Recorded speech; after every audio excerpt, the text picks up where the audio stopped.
Dear students, see in last lecture, here we studied about center of mass of an n particle system. See the relation between total linear momentum of system of particles and the velocity of center of mass. We also proved Newton's second law of motion for system of particles, and we discussed law of conservation of linear momentum for system of particles. Okay, so these are the things we studied briefly in the last lecture. Now see the total linear momentum for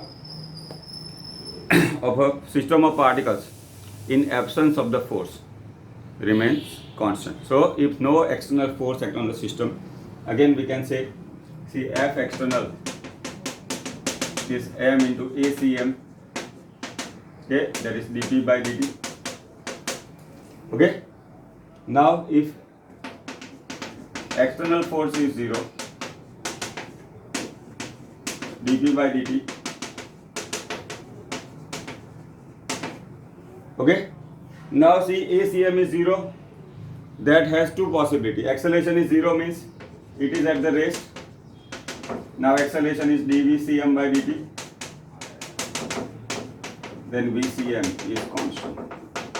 Okay, there is a velocity of center of mass remain constant.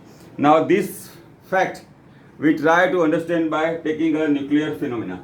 Okay, now later on we will study about the radioactivity also.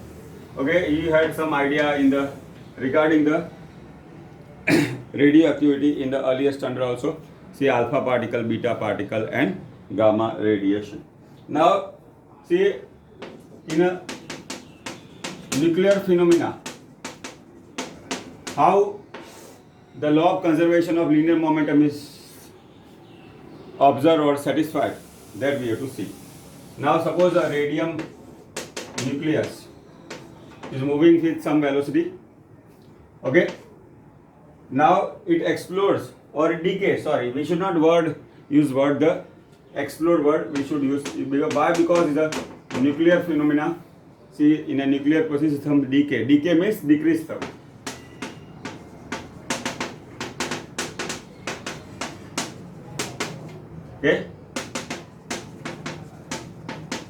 Okay, in biology those you come across word decay, but here it is in a different way.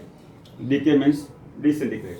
Now let us say the radium nucleus decay into two parts. Let us say this is a motion of its center of mass. Okay, now it is divided into two parts. Let us say one is a alpha particle. Okay, there is a helium nucleus. Okay, alpha particle is a helium nucleus. It is divided into Rn, that is radon. See the radium decays into helium, alpha particle and radon. Now see initially center of mass is moving with some velocity. Okay, now after disintegration, okay,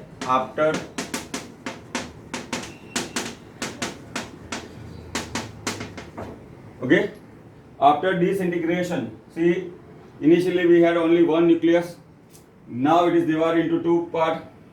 See this radium is decayed into two parts. One is the alpha particle, that is helium nucleus, and second is a radon. Now see here also no external force act on a system. Okay, whatever the velocity of the center of mass of a radium, it will have the same velocity. Why? Because this is a nuclear phenomena. See, it is a spontaneous and instantaneous process. No external force act on a system. So if the no external force acts on a system, see then the total linear momentum will be conserved. So here also the velocity of center of mass of helium and radon Okay, velocity of the center of mass of the helium and radon will be such that it will be equal to the velocity of center of mass, that is the velocity of the center of mass before disintegration or before decay. So we can say this nuclear phenomena is also observed.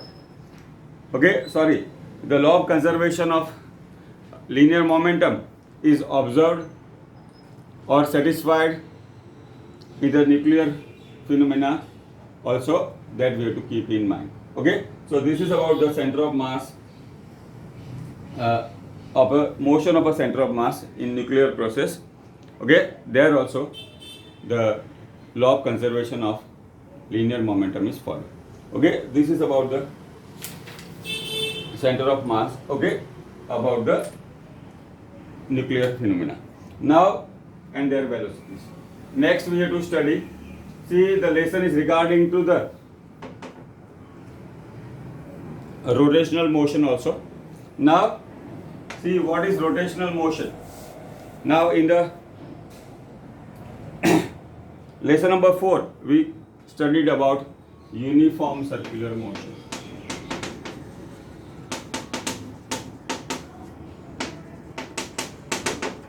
Okay, now this rotational motion is, we can say, some modified form or a special type of uniform circular motion. Now see, in the last lesson we studied about rigid body.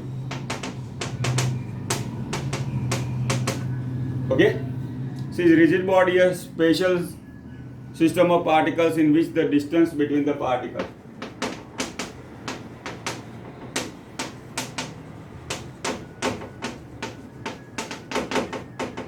remain constant. Okay, rigid body is a system of particle in which the distance between the particle remains constant.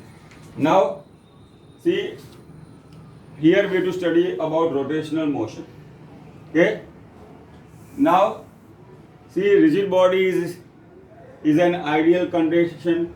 100% rigid body is ideal condition.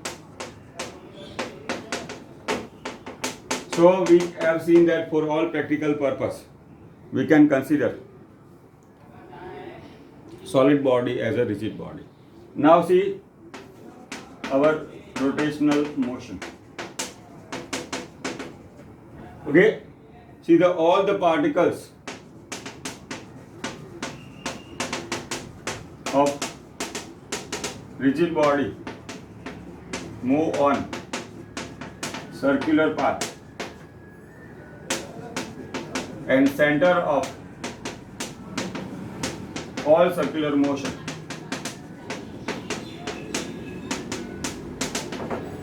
lies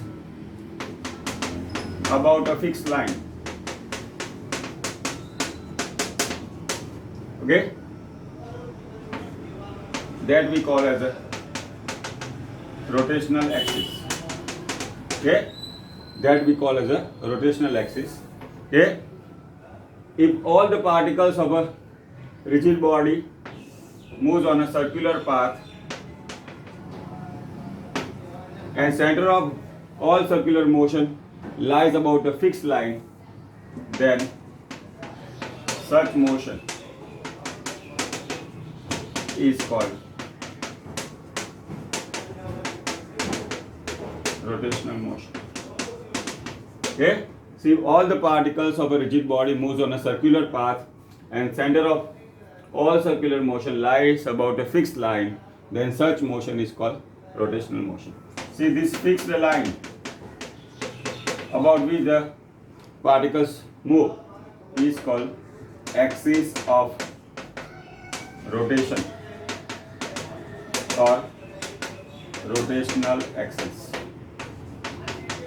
Okay, see, all the particles of a rigid body moves on a circular path and center of all this circular motion lies about a fixed line, then such motion is called rotational motion. See, the fixed line is called axis of rotational or rotational axis. Now let us try to visualize such thing. See, a rigid body is an ideal condition. We can say body of any shape.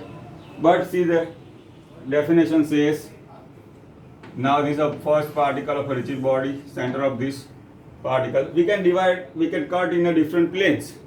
Then we can another particle and center of this, which is moving on a circular path, and center of this part, motion of such particle, we can another particle. We have taken only 3 particles, but we can visualize it is made up of number of particles.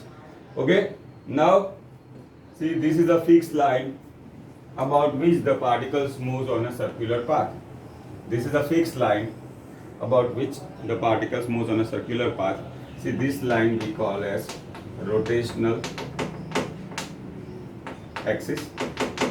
Okay, now the different particle have circular path, so the radius may be different.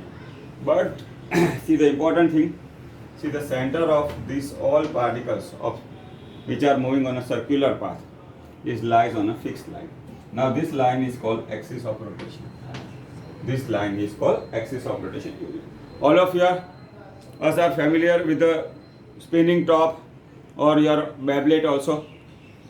Okay, so that is an example of a rotational motion. See, a fan moves, that is also one sort of rotational motion. Okay, so this is about the rotational motion. See, if all the particles of a rigid body move on a circular path and center of all circular motion lies about a fixed line, then such motion is called rotational motion. And see, the fixed line, okay, is called axis of rotation. Now see, in this lesson we have to study rotational motion in a detail. Okay, rotational motion in a detail. Now see, we had physical quantities related to linear motion in the lesson number 3. Here we'll have a physical quantity which are related to rotational motion. So first try to compare this.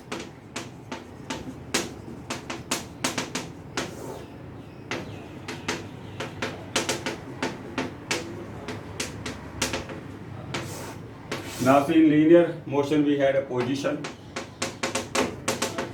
Here we'll have angular position. Now see, position we used to call R, X, Y or Z depending on our convenience. See, the angular position is denoted as theta. Okay, then we have displacement delta R. We have angular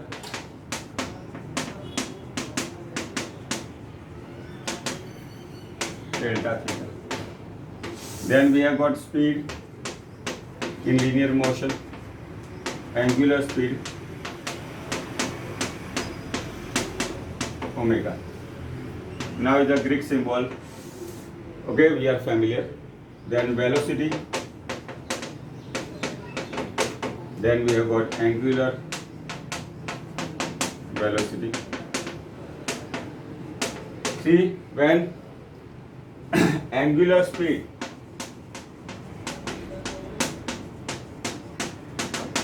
is assigned with the proper direction,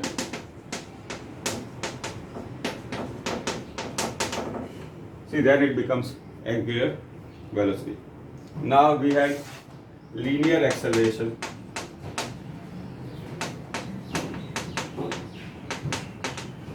A, here we have angular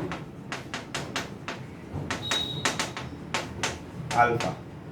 Okay, just as acceleration is a vector quantity, see, the angular acceleration also is a vector quantity. So this is some sort of analogy or comparison. In linear motion we have got position, we denote as R, position vector we used to call R, or see, one dimension x, y, z coordinates. Here it will be angular position theta. See, the displacement is delta R or delta x, angular displacement is delta theta. Now speed, linear speed we denote as v. See, the angular speed is denoted by omega.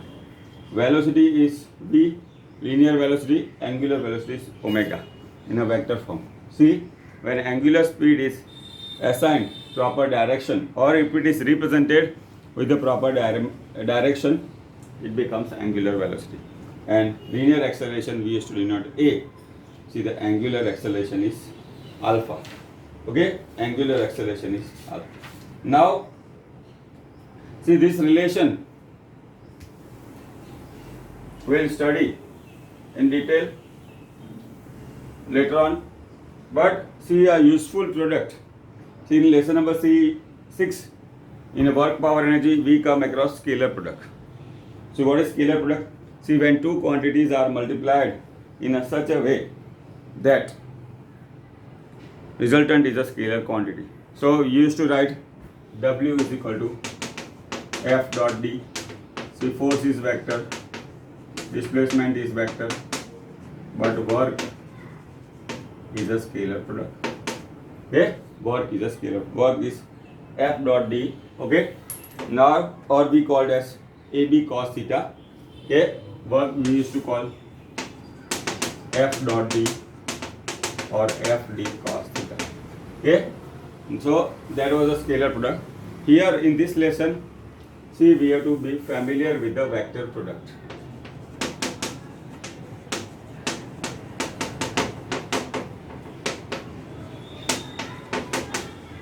Okay, this is very useful topic. Why? Because number of lesson, even in the 12th standard also, we'll be using this. So now first, see what is a vector product. See, sometimes it is called cross product also. Okay, or sometimes they call as a box product. Olden book it was like this. Okay, but right now we call it a cross product or a vector product. See, when two quantities are multiplied in such a way that resultant is a vector quantity,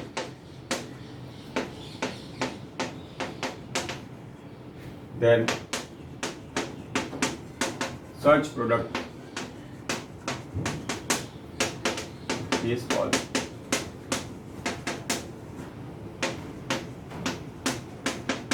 okay. Now see, two quantities are multiplied in such a way that the resultant is a vector quantity, then such product is called vector product. Now see, let us say A and B are our given vectors.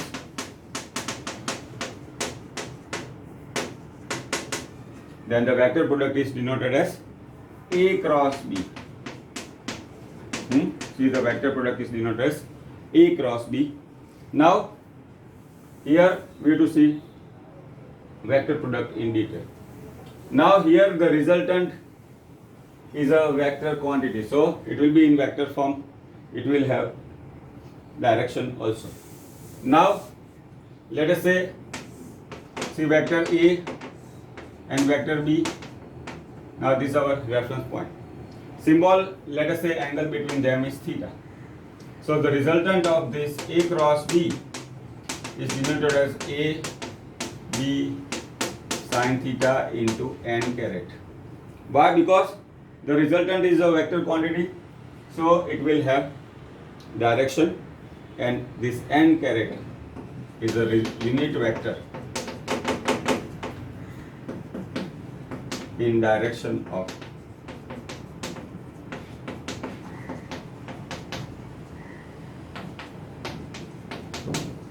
now let us say, see the resultant we call as C.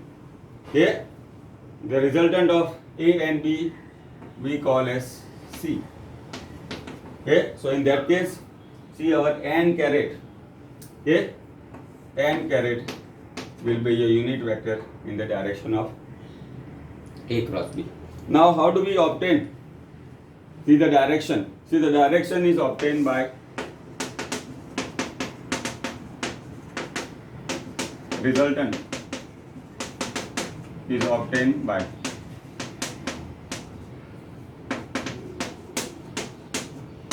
right hand screw.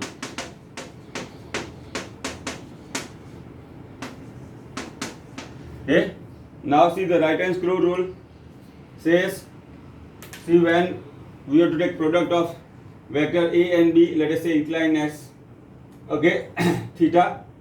See when we have to obtain the direction, see we move direction vector A in direction of B. Now let us say vector B is like this, vector A is rotated.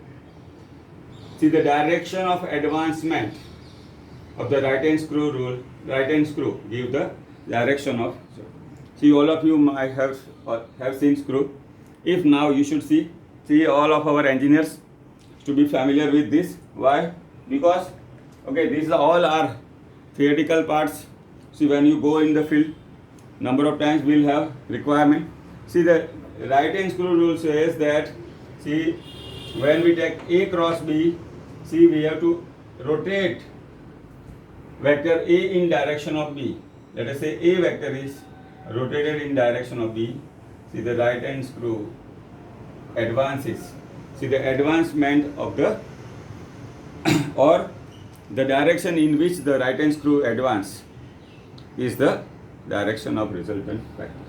Okay, so here see we denote C is a resultant vector, that is A cross B. Okay, see our n caret is a unit vector in direction of resultant vector. So the direction of resultant vector or direction of resultant is obtained by right hand screw. See rotate vector A in direction of towards vector B in such a way. Okay, rotate vector A in direction towards B, direction of advancement of right hand screw gives direction, okay, of resultant. Okay, see the direction in which the screw, right hand screw advance give the direction of the resultant vector. Okay, now see this is about the vector product. Now we have to be familiar. Okay, now we have to be familiar. See our C is A cross B, A and B are vector quantity. C resultant also is a vector quantity. Now see the properties of vector product. Okay, now see important thing about the vector product. Let us say A and B forms a plane. Okay, now A cross B we are taking. C is resultant vector, that is A cross B. Okay, so the direction of C, direction of resultant will be perpendicular to plane formed by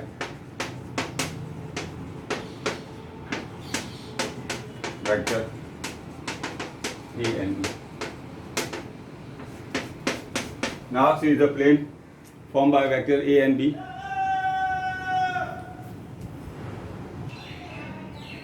Now see the property of vector product. See here C is equal to A cross B, that is a resultant vector. Okay. Now see the direction of resultant vector C will be perpendicular to plane for vector, first vector and second vector, that is A cross B. And we can see the n caret is a unit vector, is in direction of resultant. So now see this is a general property. Now see the vector product not commutative, that is A cross B is not equal to B cross A. Why? Because the direction of resultant vector is obtained by the right hand screw rule. Suppose when we take A cross B, it will be upward, then B cross A will be In that case, we have to rotate vector B in direction of A. So this will be B cross A.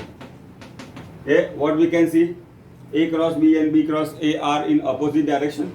So we can write B cross A minus, why? Because the angle between them is 180. Okay, so the first property, see the vector product is not commutative. Okay, that is A cross B is not equal to B cross A. Secondly, distributive law holds true. A cross B plus C will be equal to A cross B.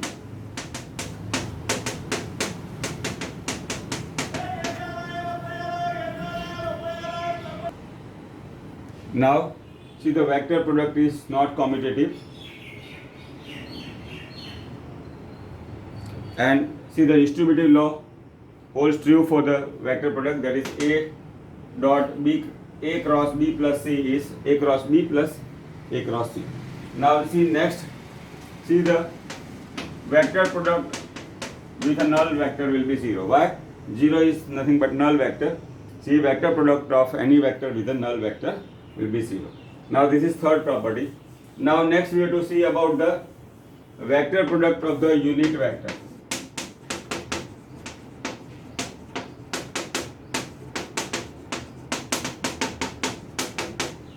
Okay, now in the fourth lesson we studied about unit vector of x, y and z direction. See that is our Cartesian coordinates. See x direction unit vector is I cap, y direction unit vector is j cap, z direction unit vector is k cap. X direction unit vector is I cap, y direction. Okay, now so first we see I cross I. See what will be the angle of a vector with itself. See they will become parallel vector or equal vector. Angle is 0, sin 0 is 0. So 1 into 1 into sin 0 is, this value is also 0. Similarly, j cross j will be 0, k cross. So what we can see, the vector product of a vector, a unit vector, that is I caret with itself is 0, j caret with the j caret is 0, and k caret will be of k cross k also will be 0. Now next we have to see about I cross j. Okay, now see we know three Cartesian axes are at right angle to each other. So I cross j will be 1 into 1 sin 90. Sin 90 is also 1, so resultant will be 1 only. 1 into 1 into sin 90 also is 1. But see just now we have seen that the direction of vector product is perpendicular to plane formed by the given two vectors. See here I and j, they are in the xy plane, they form xy plane. See what will be the direction perpendicular to xy plane? It will be z direction. Resultant is 1, so that is also we can say the unit vector. So resultant is k caret. Okay, so I cross j we have to remember is k. Similarly, j cross k will be I and k cross I will be j. See, we can remember in form of a circle like this. Okay, I cross j is k, we can say j cross k is I, we can say k cross I is j. Okay, but see the vector product is not commutative. So if I want to write k cross j cross I will be minus k caret. Similarly, k cross j minus I caret, and I cross k is minus j. Okay, so this is about the vector product of unit vector in our Cartesian coordinate system. We can see that we know the I, j, k caret are unit vector in x, y and z direction respectively. So in that case, I cross j will be k, j cross k will be I, k cross I will be j. By keeping in this mind, we can we can write easily. Similarly, j cross I will be minus k cross j is minus I cross k is minus j. So This is about the vector product of unit vector. Now see, next is very important, vector product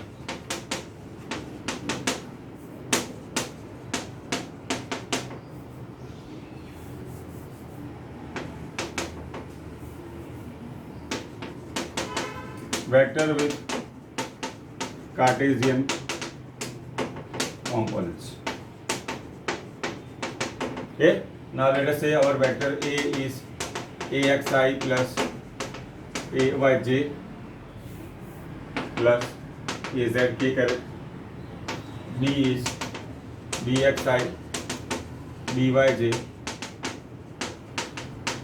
So what we can see, ax, ay, az are Cartesian component of vector A, bx, by, bz are the Cartesian component of vector B.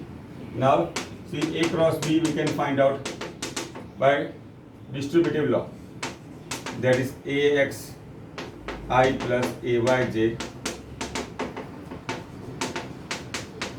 cross bxi. Okay, now see, we will take the help of distributive law, that we can write A cross B. First ax I caret cross total vector B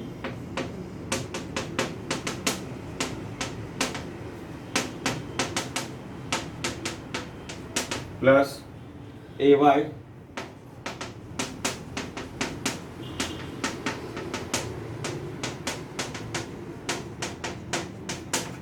plus, see the third component, azk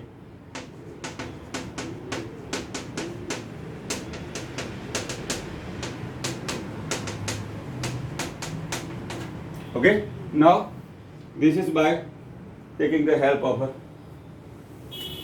distributive law. Now see, we have to remember these properties in mind. I cross I is 0, j cross j is 0, k cross k is 0, I cross j is k, j cross k is I, k cross I is j, and reverse also, j cross I is minus k, k cross j minus I cross j. Okay, see, these are the basic things we have to keep in mind. Now see, our I cross I is 0. Okay, see, I cross j will be k caret. Okay, and I cross k, see, I cross k is minus j. Okay, this is the first part. Again, I cross I will be 0, I cross j is k, and I cross k is minus j. So that is the expansion of this. Now see, j cross I here. Okay, j cross I is minus. Now j cross j is 0, j cross k is I caret. Okay, now finally see, this k cross I is j, k cross j, k cross j is minus I caret, and finally k cross k will be 0. So total 9 terms are there. Out of this, I cross I has become 0, j cross j has become 0, k cross k has become. So 9 out of 9, 3 has become 0. 3 products has become 0. See, there will be total 6 terms remaining. 2 with the I caret, 2 with the j caret, and 2 with the k caret. In that also, see, I caret 1 will be positive and 1 will be negative. J caret also 1 will be positive and 1 with the negative. And k caret also 1 with the positive and 1 with the negative. So, if I simplify in terms of the determinant, okay, if I simplify in terms of the determinant, now let me write this here, ay ax by k caret. Here there is a term with a minus k caret ay bx.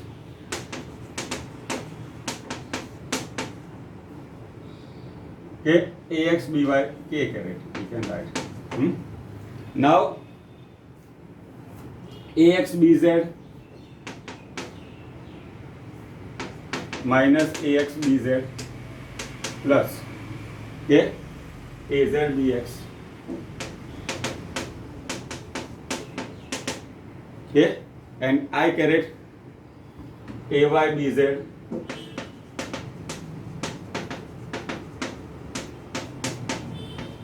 I caret. See, if I write in terms of determinant I, j and k, ax, ay, az, bx, by, bz. Now let us see what is the component of I caret ay bz minus az, okay, that we are having.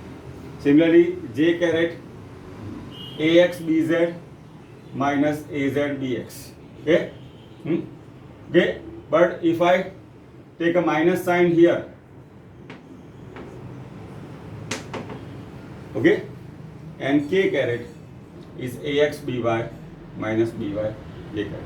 So in terms of the I caret, j caret and j caret, I can write ax, I caret is ay bz, az by. Minus sign I am writing so as to facilitate it right well. So minus sign will be ax bz minus az bx plus k caret, okay, is ax by minus ay bx.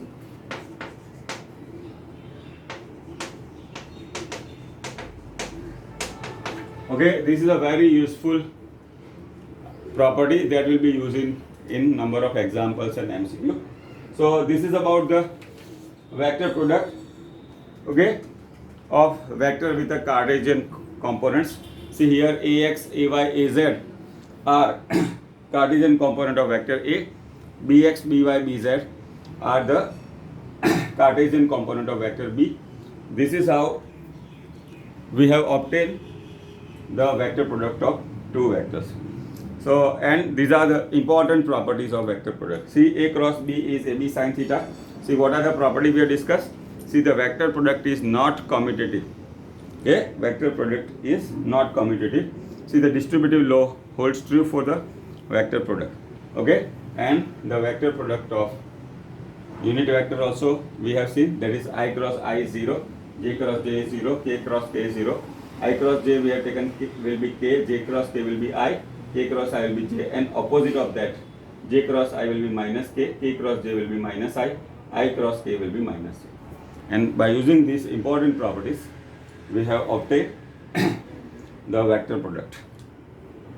Okay, so this is about the vector product, which is very important in the subsequent lessons also. Okay, now today we'll stop here. Next time we'll proceed further. Thank you.